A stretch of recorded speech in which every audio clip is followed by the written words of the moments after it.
Good morning everyone and today एक और आज इम्पॉर्टेंट टॉपिक पे हम लोग आज बात करेंगे और बहुत ही अच्छी टॉपिक है और बहुत ही मज़ेदार टॉपिक है और आई होप कि आप लोग सब इंजॉय करेंगे इस टॉपिक के साथ। तो आज का टॉपिक हम लोग कुछ जैसे हर इंसान से गलती हो ही जाता है और गलती होना स्वाभाविक भी है और गलती होता भी है लोगों को। तो इस गलती को लेकर के आपके अंदर फीलिंग्स कैसा जागता है ना? ये जो गलती हमने किया और हर एक इंसान से होना ही होना है, तो इस गलती को लेकर के आपके अंदर एहसास कैसा है, फीलिंग्स कैसा है और आप क्या इससे लर्निंग ले पाते हैं इस गलती को लेकर के, ये चीज़ को हम लोग को समझना है। तो फ्रेंड्स, क्या लगता है कि दुनिया का कोई भी ऐसा इंसान होगा जिससे गलती नहीं होता होगा? हर एक इंसान से गलती होता है, लेकिन उस गलती को करने के बाद आपके अंदर का फीलिंग क्या है, ये आपके डायरेक्शन को डिसाइड करता है कि आप किस डायरेक्शन में अपने आप को लेकर जाएंगे। ठीक है? तो अभी देखिए कुछ हम लोग देखते हैं और गलती को स्वीकारना आना चाहिए सबसे पहले। गलती हर इंसान से होता है और अपने फॉल्ट को एक्सेप्ट करना सीखें, अपनी गलती को स्वीकारना सीखें। यस, हमसे ये गलती हो गया है, इसको स्वीकारना है और उस गलती को स्वीकारने का परिणाम क्या आ सकता है, इस परिणाम से हम लोग क्या करते हैं कि डरने लगते हैं। तो परिणाम आपका देखिए यहाँ 3 तरह से आपके सामने आ सकता है यदि आपसे गलती हो जाता है तो। या तो आपके अंदर अच्छा फीलिंग आएगा या आपके अंदर खराब फीलिंग आएगा, यही हो सकता है। आपके अंदर या तो अच्छा एहसास आएगा या फिर बुरा एहसास आएगा।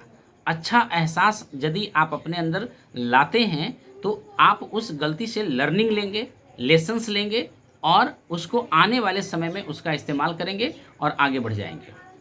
दूसरा चीज़ देखिए, यहाँ पे हम लोग क्या देख सकते हैं कि यदि हमारे अंदर उस गलती को लेकर के बुरा एहसास आता है, तब उसके क्या परिणाम हो सकते हैं, है ना? और यदि बुरा एहसास मेरे अंदर आ जाता है, तो उसका परिणाम हम कैसे अपने फ़ेवर में ले सकते हैं। तो इस पे हम लोग थोड़ा-सा आज बात करेंगे। तो देखिए, गलती का मतलब क्या है ना? एक और चीज़ इम्पोर्टेंट टॉपिक होता है कि गलती का मतलब क्या है ना? गलती का मतलब हम लोग क्या समझें? तो देखिए, गलती का मतलब या तो आप अपना नुकसान करते हैं या किसी सामने वाले का नुकसान करते हैं। यदि आपसे गलती हुई है तो या तो खुद आप अपना नुकसान कर रहे हैं या तो सामने वाले किसी और का नुकसान आप कर रहे हैं। तो इस चीज़ को हम लोग को समझना है कि गलती में नुकसान किसका हो रहा है। सबसे पहले तो ये आइडेंटिफाई करिए।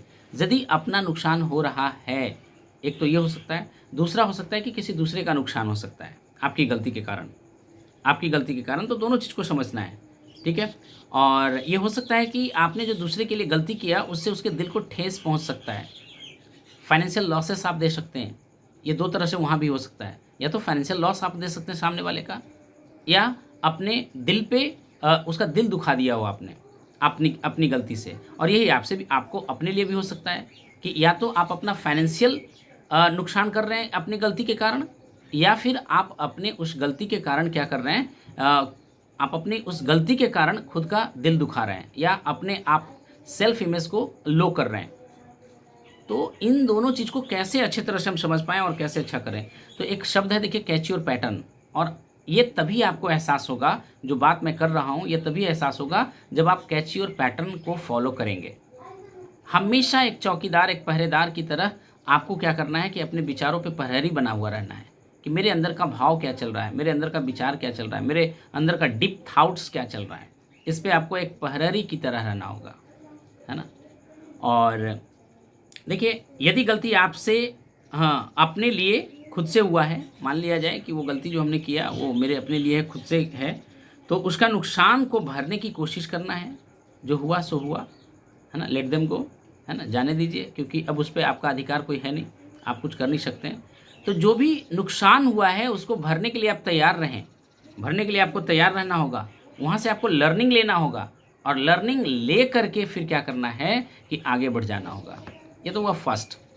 सेकंड, यदि आपकी गलती के कारण दूसरे का नुकसान हो गया, फाइनेंशियल, सपोज दैट कि आपने फाइनेंशियली किसी को लॉस पहुंचा दिया, then what you will do? तो आपस में दोनों लोग बैठ करके, है ना, प्रेम से, बातों से बात बनता है। और यदि आप बात करते हैं तो बात बनेगा, डेफिनेटली बनेगा। तो यहाँ से हम लोगों को क्या करना है कि नुकसान को भरने की कोशिश करना है। आपसी समझ से हम लोग ऐसा करेंगे कि ठीक है, आई एक्सेप्ट माई फॉल्ट, ये मेरी गलती है और मेरे गलती के कारण आपको ये नुकसान उठाना पड़ा है। तो इस नुकसान का भरपाई हम लोग कैसे कर सकते हैं, है ना। आपसी राय सलाह मशवरा से हम लोग क्या कर सकते हैं कि उस गलती का भरपाई कर सकते हैं और किया जा सकता है, और बीच का रास्ता निकाल करके आप खुद को हल्का कर सकते हैं, आप खुद को आत्मग्लानि से मुक्त कर सकते हैं। तो ये चीज़ किया जा सकता है। दूसरा, तीसरा, आपने अपनी गलती से किसी को ठेस पहुंचा दिया, किसी के विचारधारा को कष्ट पहुंचा दिया, है ना, किसी के दिल को दुखा दिया, उस केस में आप क्या करेंगे?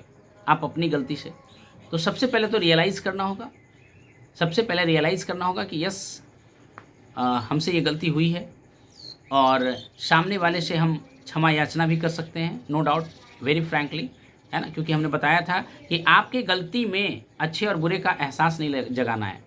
आपने जो गलती किया है उसमें अच्छे और बुरे का एहसास जगाना नहीं है, और अच्छे बुरे एहसास से जब मुक्त रखेंगे तो आपको से टू सॉरी कहने में आपको कोई शर्म नहीं लगेगा, कोई हिचक नहीं लगेगा, क्योंकि फॉल्ट आपसे हुआ है ना। और उसको स्वीकार करके देखिए, एक कमज़ोर आदमी यदि चाहे किसी की मदद करना तो कर सकता है क्या? नो, एक स्ट्रांग आदमी ही किसी की मदद कर पाएगा। तो सबसे पहले आप यदि इन कॉन्सेप्ट्स को फॉलो करते हैं, इनको यदि जो अपने ऊपर लेते हैं, तो आप अपना क्या कर रहे हैं कि अपने कॉन्सेप्ट को, अपने आप को मजबूत कर रहे हैं, और मजबूत इंसान ही अपने आप को स्ट्रांग बनाता है। तो चलिए, ये कॉन्सेप्ट्स आज हमको डिस्कस करना अच्छा लगा कि डिस्कस करना है, और इस कॉन्सेप्ट्स के माध्यम से हम लोग आगे अच्छा कर सकते हैं। तो thank you friends, wish you all the best, go and enjoy